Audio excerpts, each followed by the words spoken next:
So our next speaker is Dr. Michael Wang, who is a professor of neurology and molecular and integrative physiology at the University of Michigan. He also serves as the chief of neurology at the Ann Arbor VA healthcare system. His research primarily focuses on cerebrovascular disease, with particular interest in CADASIL, a genetic disorder causing strokes and vascular dementia. Dr. Wang's work explores the molecular mechanisms of stroke with a focus on inherited vascular dementia. He has been a faculty member of the University of Michigan since 2003, following his earlier academic and clinical research work at Johns Hopkins University. So please join me in welcoming Dr. Wang.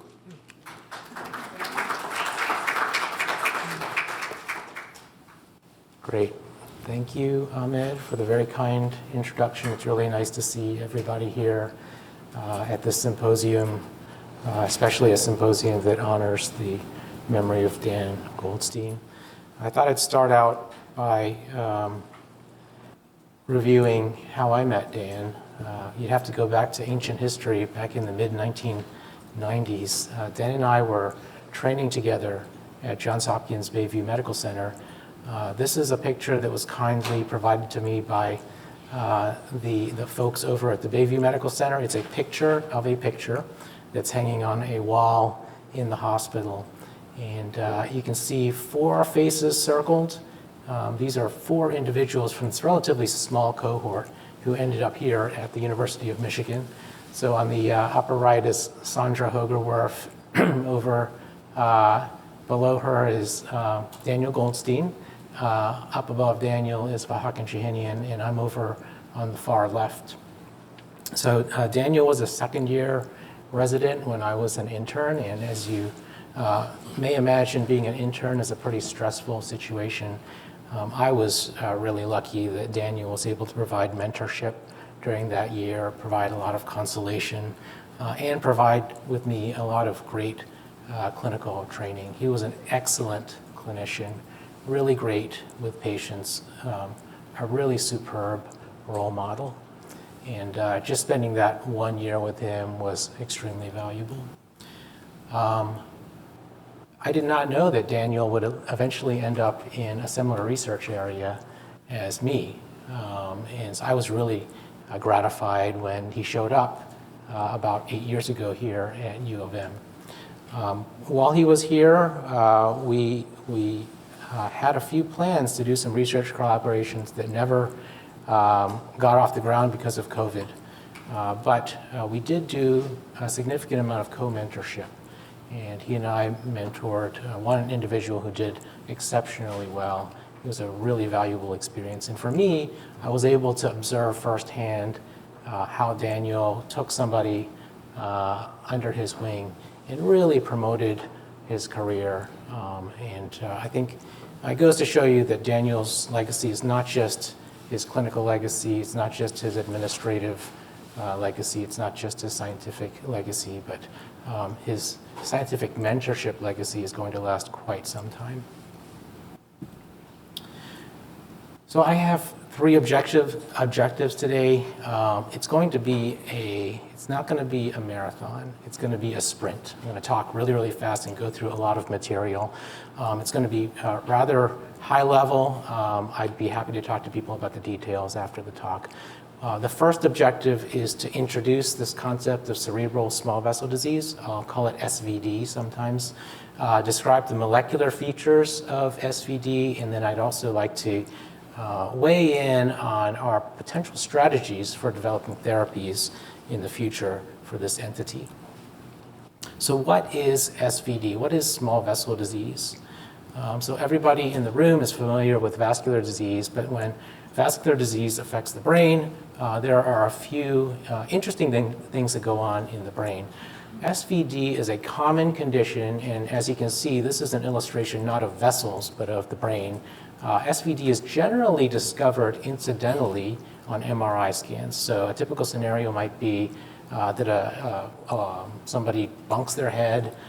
There's some suspicion that there might be going on in the brain. An MRI is done. Nothing is found that's acute, but what is found are these white matter hyperintensities. And you can see the white matter hyperintensities in these 3 different scans One is mild SVD, one is moderate SVD, and one is severe SVD. And you can see that there's quite a bit of extra white material in the SVD individual on the right. This is the manifestation of SVD. It's an indication that the small vessels which penetrate the brain are failing. There's not enough glucose, not enough oxygen getting to the center of the brain. And what we see is damage to the white matter regions of the brain, which are deeper within the cranium. So how common is SVD? How common is small vessel disease? This is a number that I show medical students. It's very, very common. So just remember the numbers 65, 65. When you get to the age of 65, there's about a 65% chance that you have some degree of small vessel disease. So it appears in a majority of people at the time of retirement. This has not escaped the attention of NIH. This is a looming crisis in that SVD is a cofactor in the development of dementia.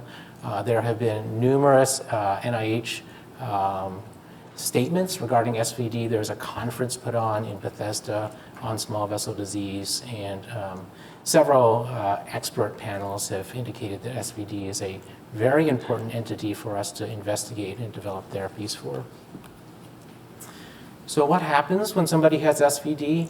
What happens with small vessel disease? This is an illustration of what people fear the most with small vessel disease, and that's dementia and stroke. And a lot of studies have been done from an epidemiological perspective on the risk of dementia and stroke with SVD. This is just a summary of many groups' works. Dementia is increased by twofold, and stroke is increased by 3 to 4-fold in patients with SVD. So it's a serious condition, and it leads to serious manifestations. And here's just an executive summary of that slide. There's a 2 times increase in dementia with small vessel disease and a 3-fold increase in stroke with people with small vessel disease. So how does that compare with other risk factors and other cardiovascular disorders? So I just put it in perspective to, with respect to entities that we're all familiar with here in this room. Hypertension, a very well-known risk factor for vascular disease in the heart, has a hazard ratio of about 2-fold for MI. Diabetes has a hazard ratio for cardiovascular death of about 2-fold. Hyperlipidemia, again, a very famous risk factor for cardiovascular disease, especially MI, a 3-fold risk. And that compares very well to SVD and its hazard ratio for dementia and stroke. So when we're talking about SVD as a risk factor, we're talking about something very, very serious. So in contrast to conventional risk factors, hypertension, diabetes, and hyperlipidemia, which have very effective FDA-approved therapies, SVD has none.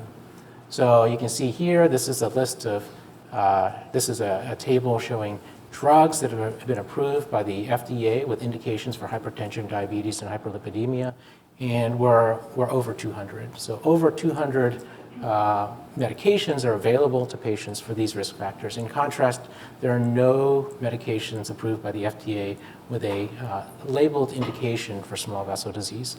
So we've got a long way to go in this field. So just to summarize, SVD is something that is common. It occurs, you see it on MRI scans. Frequently it's incidental. It occurs in the aging population at a very high frequency.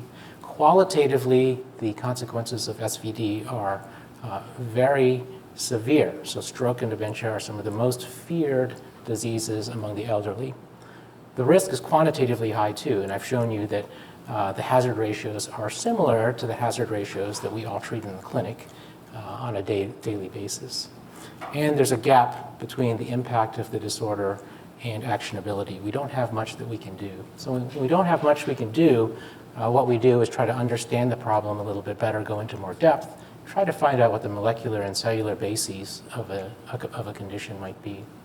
So what I'd like to do in the second part is run through very, very quickly again our studies to try to understand the molecular basis of small vessel disease. So what we do in our lab is try to understand the molecular basis of an inherited form of small vessel disease. This inherited form of small vessel disease is called CADASIL.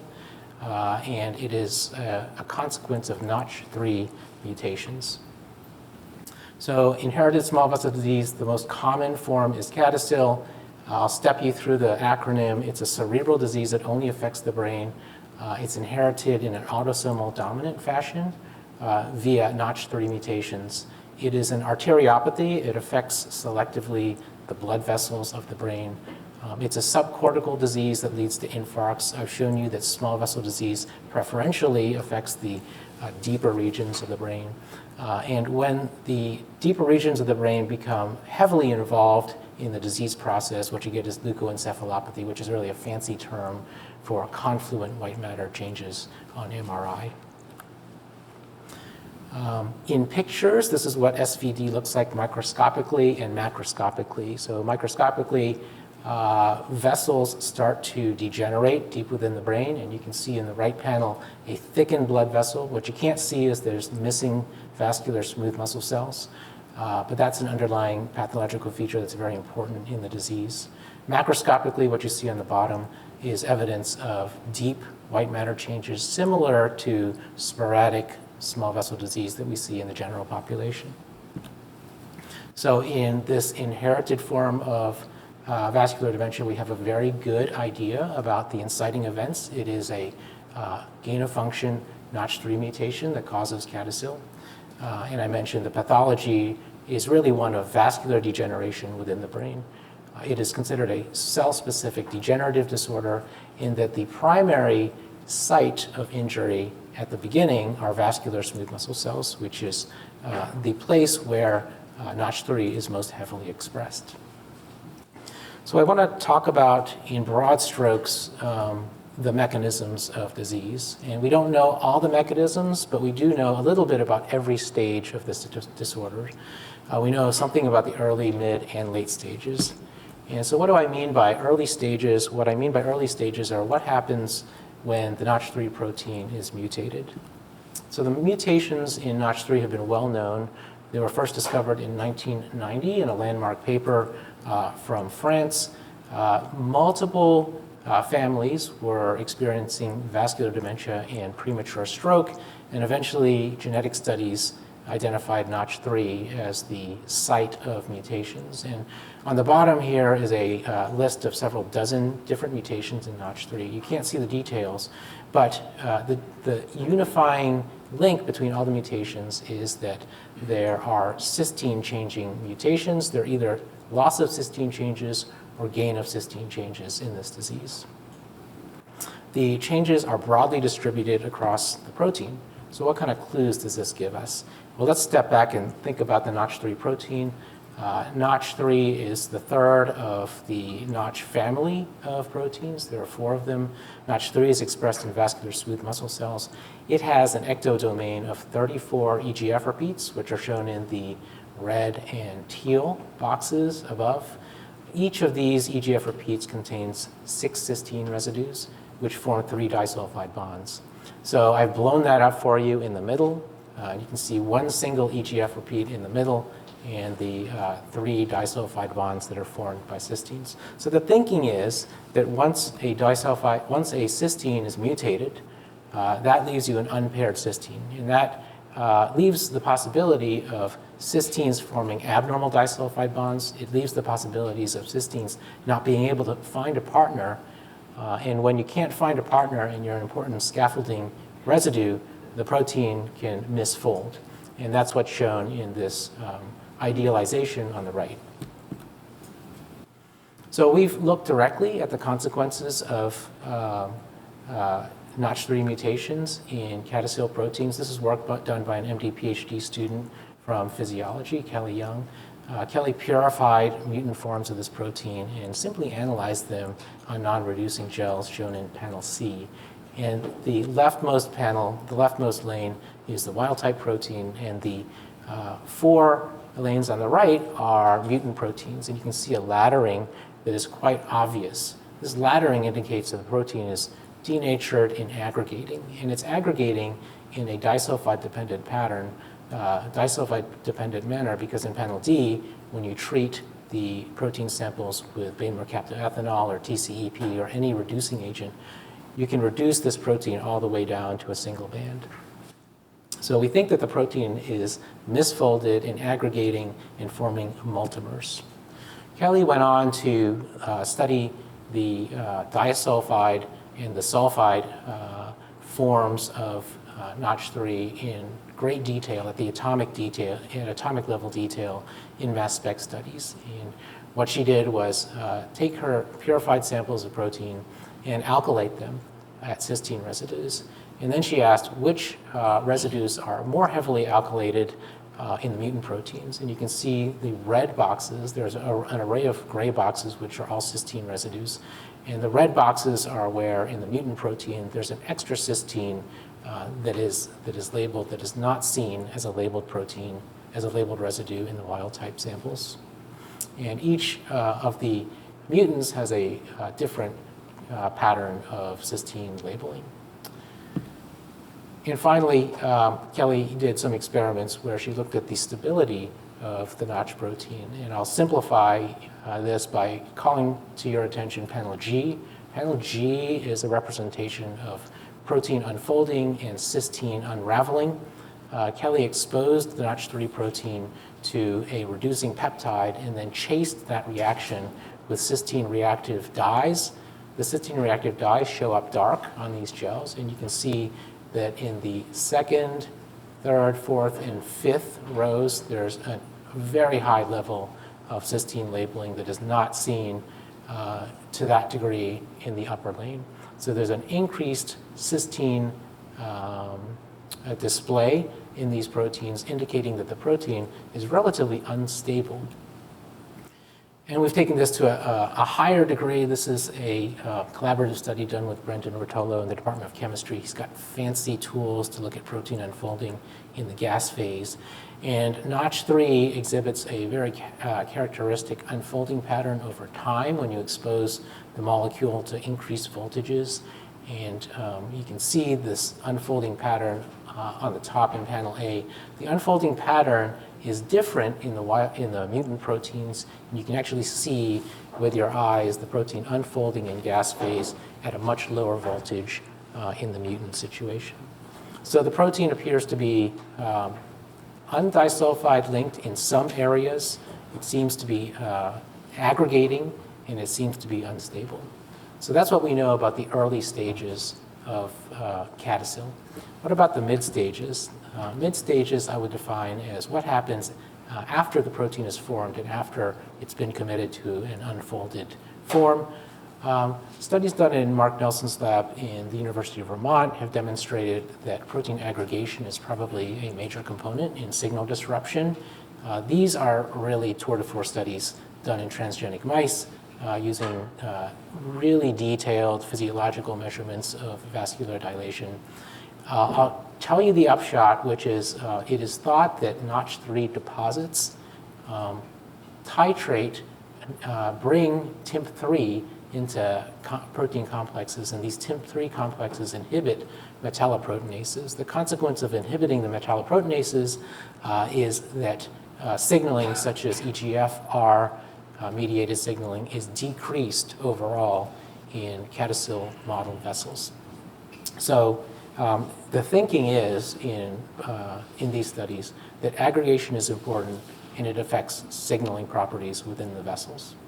So we are thinking that there are probably other protein aggregates and other signaling processes that are inhibited at mid-stage. And what we're doing right now is looking at the proteomic level. So these are whole proteome studies done with protein microarrays. We've taken mutant protein and wild-type protein and sampled their binding efficacy across the entire proteome. And we found some very gratifying results. So when we use different mutants, we seem to find that some proteins preferentially bind to mutant protein over wild-type protein. And so that's really exciting. Those are potential candidates to target in future therapeutic work. But we want to be more intelligent about which proteins to focus on. And to be more intelligent, we are engaging in collaborations with Fanny Elahi at the Mount Sinai Medical School. And Fanny has a cohort of CADASIL and control patients, and she's done whole proteome analysis of plasma. And very gratifyingly, she has found families of proteins that are upregulated or downregulated in CADASIL patients when you're sampling their blood. The idea is to merge these in vitro and in vivo studies to more intelligently find out which proteins we can target and which pathways we can target. And so I understand there's something called learning of the machine type. I think Fanny has some computer scientists that she's working with, and we're going to be merging these two data sets to try to find potential proteins that aggregate and have the propensity to affect a specific signaling cascade that we see affected in patient populations. What happens late? Fibrosis and cell death are the events that we know of that happen late in the CADASIL process. So we start out with CADASIL mutants, there's protein accumulation and signal changes, and in the end, we see damage to the target organ, and we see vascular changes. We have a series of autopsy samples from CADASIL patients that have been very generously donated by families. And what we see are very consistent features in CADASIL. So we see tremendous fibrosis of penetrating vessels, tremendous fibrosis of leptomeningeal vessels. And here's just one illustration of a transmural collagen deposition in these arteries. There's also deposition of Notch3 in the vascular smooth muscle layers of these arteries.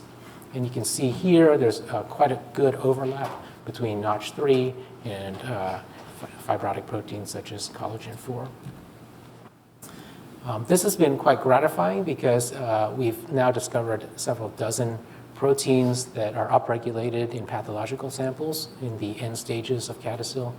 And many of these proteins form networks. So right here I've illustrated a dozen proteins that are upregulated in CADASIL, and the dark bars indicate known molecular interactions, known protein-protein interactions. And you can imagine that these proteins deposit inside the vessel perhaps simply because they're interacting with other proteins in this network. And I did want to mention that we have also done some work on the post-translational modifications of Notch. And this is an illustration of several sites within the Notch protein that we have discovered are cleaved in pathological samples.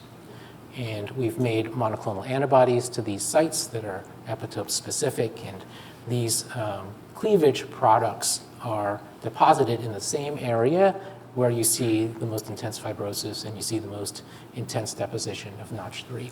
So these may be targets. I'm not sure when they accumulate, and I'm not sure whether they stimulate any signaling processes, but they're certainly good markers. We do have some in vitro assays to look at why these products are forming.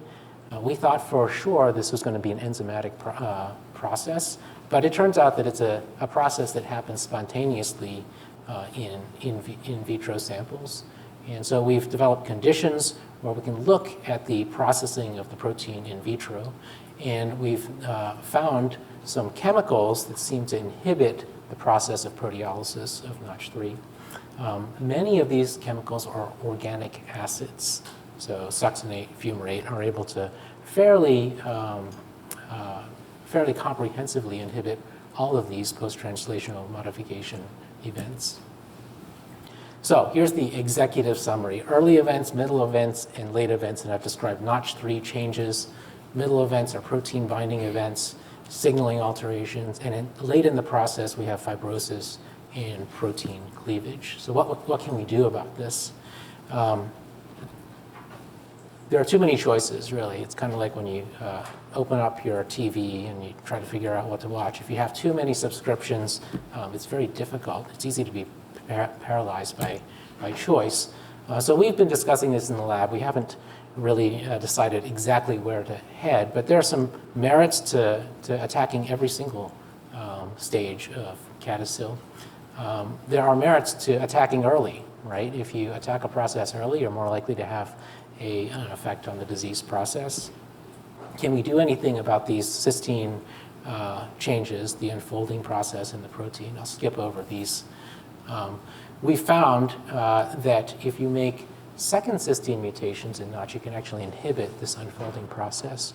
indicating that the odd number of cysteines may be the active factor driving the disease process. So if that is true, I'm not sure it's true, if that is true, then chemically modifying a free cysteine residue may interfere with the disease process.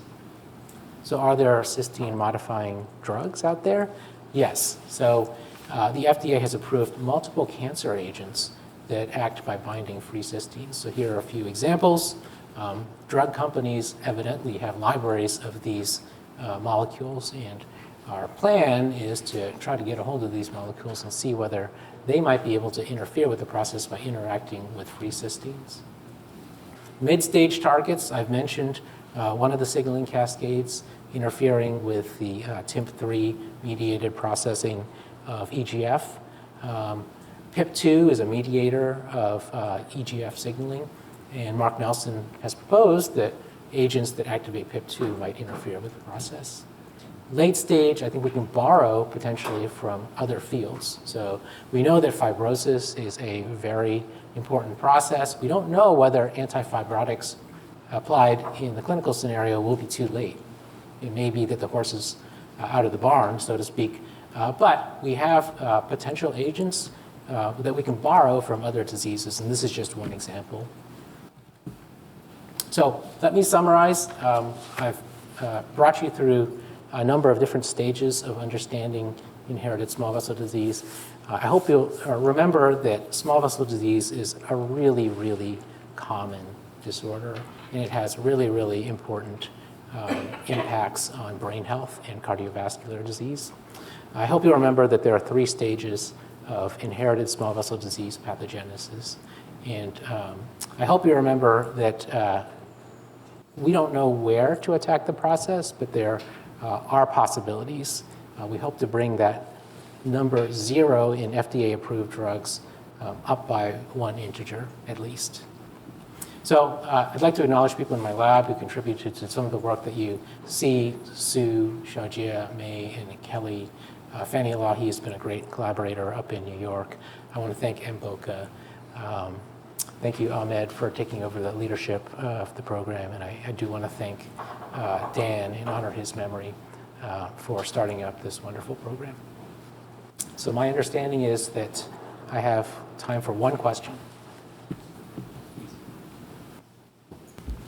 So, Michael, that was terrific, really elegant work. So there's a growing recognition of the importance of small vessel disease elsewhere. The heart, skeletal muscle, we see ischemia now that we do PETs and fancy things in the cath lab when there's not epicardial disease. I guess my questions are, to what extent do you think there are common systemic drivers of this? And it's interesting that, as I understand it, CADASIL is relatively specific, although there are reports of subtle, perhaps, abnormalities in other beds. Mostly it's the brain. So why is that? Do you think that's true of more garden variety age-related small vessel disease, or is that a more systemic process? And in that context, when you look in garden variety small vessel disease, do you find evidence of similar pathways? Is Notch3 signaling disturbed in that context as well as in this genetic syndrome? Right. Those are all great questions. I'd love to know more about small vessel disease in the heart. You know, you see patients with a little CK leak, right? But there's no large vessel lesion. You think about whether there's a similar process going on. The brain is going to be a little bit different from the heart because you have this neural coupling to vascular flow. I think there are specific proteins that are going to be unique to the brain. I'm not sure they're going to be unifying pathways, but there may be. It may be that the early pathways that I mentioned in the signaling cascades are a little bit different, but the end result is the same. So I think that's a great question, remains to be determined. In terms of whether garden variety small vessel disease or sporadic small vessel disease of the brain shares similar components with CADASIL, yes. Pathologically, it looks very similar. There are some unique features of CADASIL. For example, there are inclusions or exclusions of Notch3 that don't appear in spontaneous small vessel disease. But by and large, they look very, very similar. We've looked using Notch3 antibodies at spontaneous SVD, and we found that there are similar epitopes. The sporadic disease doesn't have Notch3 mutations. So the fact that you're seeing differences in Notch 3 processing in a sporadic disease indicates there's some clue, there's some possibility that there may be convergent pathways.